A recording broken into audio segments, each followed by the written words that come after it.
Well, in the new year, many of us want to eat better, but where do you start, right? Well, Brian Taylor, a registered dietitian with Hillsborough County Aging Services, is here in our Kitchen Saver kitchen with some simple, healthy meal ideas. So welcome, Happy New Thanks. Year. I'm glad to be here. So excited, and a lot with the new year. People are having goals, they're having New Year's resolutions, and sometimes that can be overwhelming. Yes. But the cool thing is, the great thing is you don't have to make big changes. Okay, good. Small changes produce great results. Okay. And you don't have to throw out your whole kitchen. Oh, good. You can take what you currently have and make little tweaks here, which we're going to talk about here. Okay. So for breakfast, yes, I have a yogurt here, and you're probably thinking, that's boring. What's so exciting about yogurt?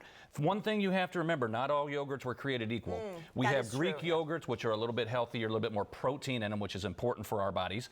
But they also can sometimes sneak in a little bit of added sugar. So if they have any kind of a fruit, so to speak, it's usually like a jelly. So you want to watch out for that. Definitely please read labels, because you can pick the one that's best. So let's take a little bit of yogurt here that hopefully we all have at home. Yeah, so I see you're using plain. Is that like the best, or is that like a little This vanilla? is a light Greek vanilla, so you can use plain. Plain is best, and you can add any kind of fruit that you like. Okay. I also like to kick it up a couple notches with a little bit of flaxseed. Ground flaxseed, such a great source of fiber. It's got magnesium, all these different kind of healthy benefits, omega-3 fatty acids. So we're just going to add about a tablespoon in that. Okay. We're also going to add some nuts. Nuts are so good. We need to have nuts at least 3 or 4 times a week. I like a little handful a day. Yeah. If you have big hands like mine, make sure you measure it out, because you can definitely they can sneak up on you, right? a lot of calories and sugar. So let's just go ahead and add a little bit of nuts. I have walnuts, I have almonds, which are great. Okay. Chocolate. My kids hate me because I only get dark chocolate. Oh. Dark chocolate is the best. About 70% cacao or more is better. Okay. So we're just going to add about an ounce of that. Okay. And that's going to give it a little bit of the sweetness to it. And then for a little added crunch, I have a high fiber cereal here. Also, just like yogurts, we need to make sure we read the label, and that way it's going to be able to get the less amount of added sugars to it. So that's a quick, easy, healthy breakfast, better than grabbing a Pop-Tart or a pastry or something like that, or a donut. Yeah, I Over love that. here, I love that one. That's a great, easy idea. Okay. This could be a lunch. It could be a dinner. It could be whatever you want. I have a rotisserie chicken. Those are godsend. They're so easy. I get like 2 a week. Because versatile. They do have much. a little bit of extra salt, so you have to be careful and kind of balance everything out here.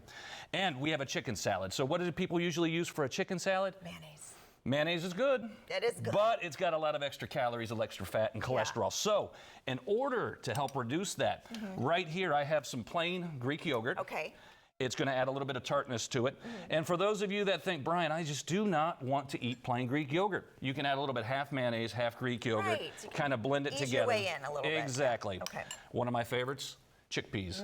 Once again, beans we should be eating at least 3 or 4 times a week, if not daily. So just add a little bit of that. That's going to add more protein, also more fiber. Let's kick it up a notch.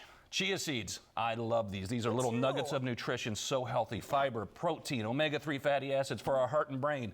So important. So I'm going to add a little bit of that to it. Okay. And then let's get creative. We have spices here. We have turmeric, which is an antioxidant. Add a little bit of black pepper. It's going to absorb a little bit easier. Onion powder, garlic powder, whatever you like. Just try not to add a little bit of salt. Right. You want to watch the salt. Exactly. So we mix it together, and what do we got? We got a healthy chicken salad. You can also use tuna, too, if you want to replace that. And then we can either take it, we can put it over a bowl here with some fresh dark green leafy vegetables. But then you're getting both. You're getting the chicken, the protein, and some vegetables. Exactly. Or, I love these. They're whole wheat flour tortillas. Okay. They're not like the white tortillas. They have a lot more fiber, less carbs here, and you can make like a wrap. Or if you want to make like a fuller kind of a meal, you can add some brown rice to it and have like one of those power bowls. Great thing is it's easy. It's a pretty reasonably priced. It's not super expensive. And it's got so much fiber, protein. Yeah. And what'd you bring last? Last but not least, sometimes we're in a hurry. If we got doctor's appointments, if we're running late, these are some good protein drinks. 30 grams of protein are pretty good. Once again, read the label. Birthday cake. All right. And the flavors are so different nowadays. It used to be vanilla, strawberry, chocolate, and it kind of tastes like medicine. Yeah. They're getting so much better. Do you have a website that we could go to? Yes, we have our county website at www.hcfl.gov/nutrition tips if you all want some more nutrition tips. Perfect. Thank you so much. All right, thanks for having me. Thanks.